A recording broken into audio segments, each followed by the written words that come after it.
नमस्कार दोस्तों, स्वागत है आपका बियॉन्ड द टेल्स में, जहां हर कहानी के पीछे छिपे राज, रोमांच और अनसुने किस्से आपके सामने लाए जाते हैं। आज हम बात करने वाले हैं इतिहास के सबसे रोमांचक और रहस्यमयी मिशन की, अपोलो 11 मून लैंडिंग। 20 जुलाई 1969 वह दिन जब इंसान ने पहली बार चांद पर कदम रखा। यह वह घटना थी जिसने पूरी दुनिया को चौंका दिया, रोमांचित कर दिया और एक नई उम्मीद जगाई कि अंतरिक्ष अब हमारी पहुंच से बाहर नहीं है। लेकिन दोस्तों, क्या यह सच में इंसान की सबसे बड़ी उपलब्धि थी, या इसके पीछे छिपा है एक ऐसा राज जिसे आज तक कोई नहीं सुलझा पाया? तो चलिए दोस्तों, वक्त को 1960 के दशक में ले चलते हैं। यह वह समय था जब अमेरिका और सोवियत संघ के बीच स्पेस रेस का जबरदस्त मुकाबला चल रहा था।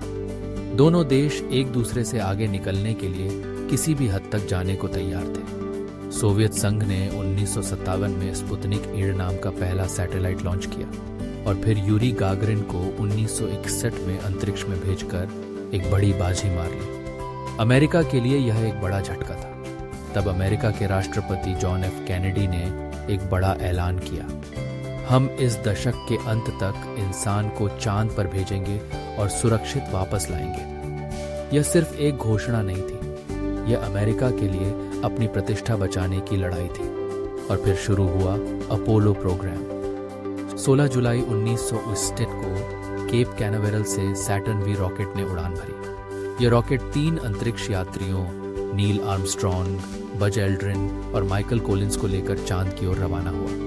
पूरा विश्व अपनी सांसें थामे हुए इस ऐतिहासिक पल को देख रहा था। 4 दिन बाद 20 जुलाई 1959 को अपोलो 11 चांद की सतह पर पहुंचा। नील आर्मस्ट्रॉन्ग ने वो शब्द कहे जो इतिहास का हिस्सा बन गए, यह एक इंसान का छोटा कदम है लेकिन मानवता के लिए एक बड़ी छलांग। यह वह क्षण था जिसने पूरी दुनिया को गौरवान्वित किया। लेकिन दोस्तों, यहीं से इस कहानी का रहस्यमय पहलू शुरू होता है। क्या आपने कभी सोचा है कि क्या वाकई इंसान ने चांद पर कदम रखा था?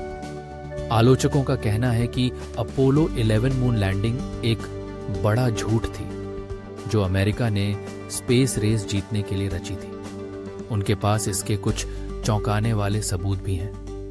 अब यह सोचने वाली बात है कि जिस घटना को पूरी दुनिया ने टीवी पर लाइव देखा, क्या वह असल में एक धोखा हो सकती है? सबसे पहले बात करते हैं उन तस्वीरों की जिन्हें नासा ने चांद से भेजा था। आलोचकों का दावा है कि इन तस्वीरों में कई ऐसी चीजें हैं जो उन्हें फर्जी साबित करती हैं।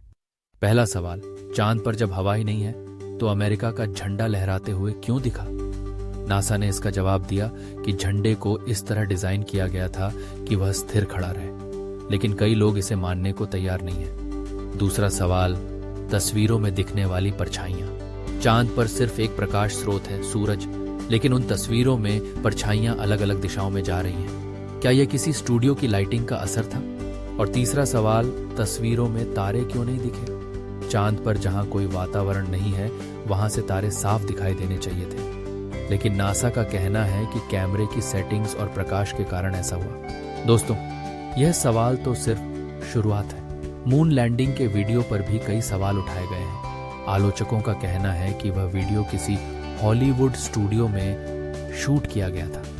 यहां तक कि मशहूर फिल्म निर्देशक स्टैनली कुब्रिक का नाम भी इस विवाद से जोड़ा गया। कहा जाता है कि नासा ने उनसे संपर्क किया था ताकि वे यह नकली वीडियो बना सके। लेकिन दोस्तों, अगर यह सब नकली था तो क्या इसका मतलब है कि चांद पर इंसान कभी गया ही नहीं, या यह सिर्फ कुछ आलोचकों की कल्पना है? नासा ने बार बार इन दावों को खारिज किया है। उन्होंने कहा कि अपोलो मिशन के सबूत आज भी मौजूद हैं।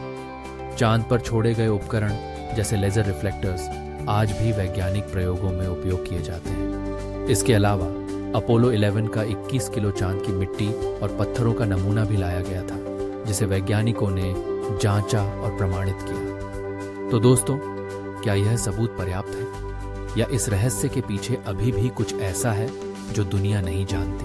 अब बात करते हैं उस साजिश के सिद्धांत की जिसे मून लैंडिंग होक्स कहा जाता है। आलोचकों का कहना है कि 1969 में चांद पर जाने की तकनीक इंसान के पास थी ही नहीं। उनका दावा है कि सैटर्न वी रॉकेट को चांद तक पहुंचने के लिए जितनी ऊर्जा की जरूरत थी वह उस समय की तकनीक से संभव नहीं थी। साथ ही वैन एलन रेडिएशन बेल्ट, जो पृथ्वी के चारों ओर एक रेडियोधर्मी क्षेत्र है, को पार करना बिना जान जोखिम में डाले असंभव माना जाता था। लेकिन नासा ने इन दावों को खारिज करते हुए कहा कि अपोलो मिशन की योजना और तकनीक इतनी उन्नत थी कि उन्होंने इन सभी चुनौतियों को पार कर लिया। इस कहानी का सबसे दिलचस्प हिस्सा वह है जब सोवियत संघ ने भी अपोलो 11 मून लैंडिंग को मान्यता दी। अगर यह वाकई नकली होता तो सोवियत संघ, जो उस समय अमेरिका का सबसे बड़ा प्रतिद्वंद्वी था, इसे साबित करने में कोई कसर नहीं छोड़ता। इसके अलावा हजारों वैज्ञानिक, इंजीनियर और कर्मचारी इस मिशन पर काम कर रहे थे। क्या इतना बड़ा धोखा इतने लंबे समय तक छिपाया जा सकता है? दोस्तों, यह मून लैंडिंग की कहानी सिर्फ वैज्ञानिक उपलब्धि की नहीं है, बल्कि यह इंसान की उस असीमित क्षमता की कहानी है जो नामुमकिन को मुमकिन बना देती है। इस रहस्य पर बहस शायद कभी खत्म ना हो, लेकिन अपोलो 11 की यह यात्रा आज भी लाखों लोगों को प्रेरणा देती है। तो दोस्तों, आप क्या सोचते हैं? क्या नील आर्मस्ट्रॉन्ग ने वाकई चांद पर कदम रखा था, या यह इतिहास का सबसे बड़ा धोखा था?